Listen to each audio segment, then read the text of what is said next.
Many Americans are coming to the realization that there's buyer's remorse. Joe just joined the squad.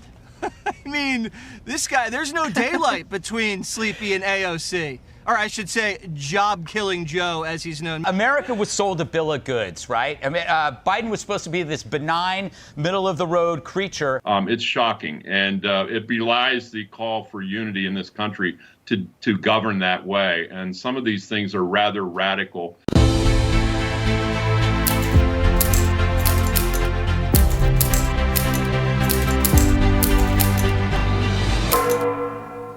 All right, and in his first week in office, President Biden, as we've been talking about, signing more executive orders than any president in history. The president issuing 19 executive orders in just his first day, prompting even the New York Times to take note. One op-ed writing this headline here on your screen says, "Ease up on the executive actions, Joe."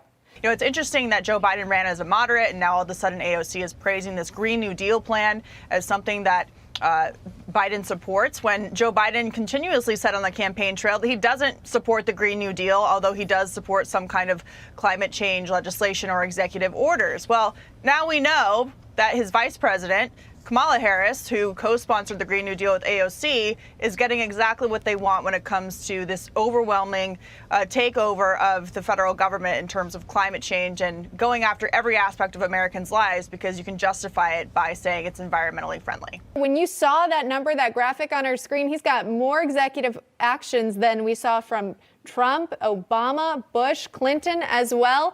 What do you make of this decision to sort of govern by executive order, at least in the first couple days?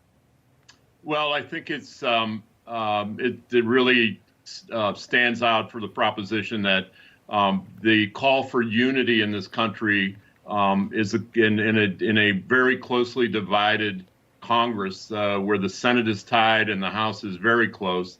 That the call for unity doesn't ring quite true, because for 19 executive orders to come down, these aren't simply ministerial orders either. These are major orders that affect American life. Well, I think the media is desperate for news because Joe Biden is very boring and isn't interacting with the media. But President Trump ran an America First party, so I don't know what Congressman Kinzinger is talking about on that front. And when you look at the 40 executive orders coming from the Biden administration, rolling back the Trump legacy, making China in control of our foreign policy, we just saw they were going to give vaccines to terrorists before people in this country who are desperate to receive those vaccines. You've already seen them re-enter the WHO, get rid of the Keystone Pipeline, killing thousands of jobs. I mean, so many of the things that the Biden administration is pushing is absolutely the reason why people supported President Trump. Things from shutting down the XL pipeline, losing 11,000 jobs, to the border, stopping as Secretary Wolf was saying, stopping the construction on the border wall. And so these are major executive orders that really affect almost every American. And when we look to how the country is supposed to be governed, it's one of the few times that I'd have to agree with the New York Times editorial. We ought to be governing by legislative action rather than by the pen, and looking at how these things have been done just in gross numbers versus other presidents.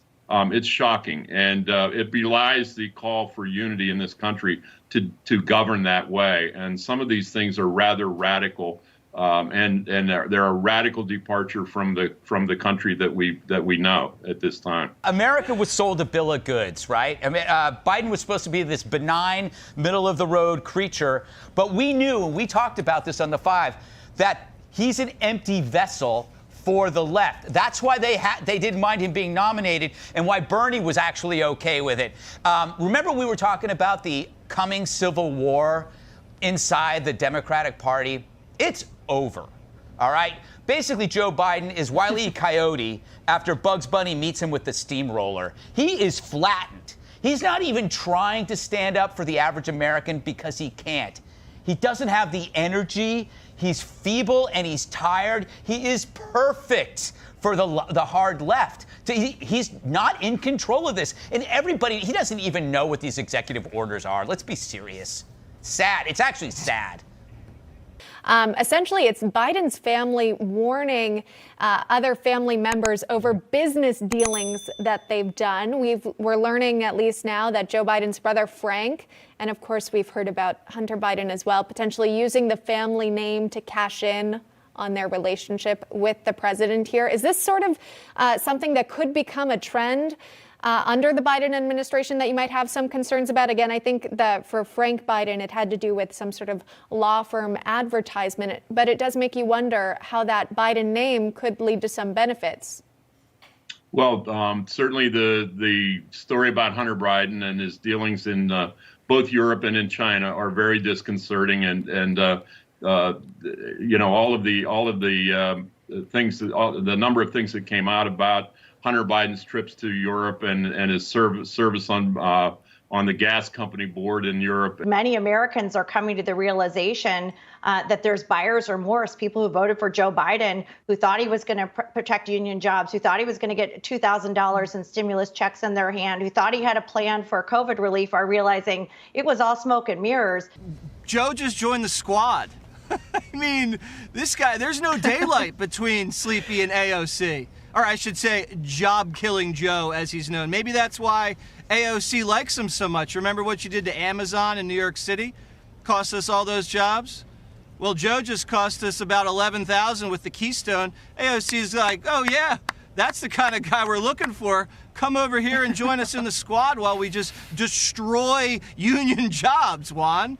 But the bigger one is Hunter, and I think we're about to see at some point how deep Hunter's ties were to China and as well to Burisma and the other involvements he had in Europe. So I think that's going to come out. And that the Trump administration was actually getting these things done. And now they're looking to how do we reverse this and put Republicans back in charge in 2022? And if we're united as a party and we continue to focus on these policies that benefit the American people and put them first, we're going to win.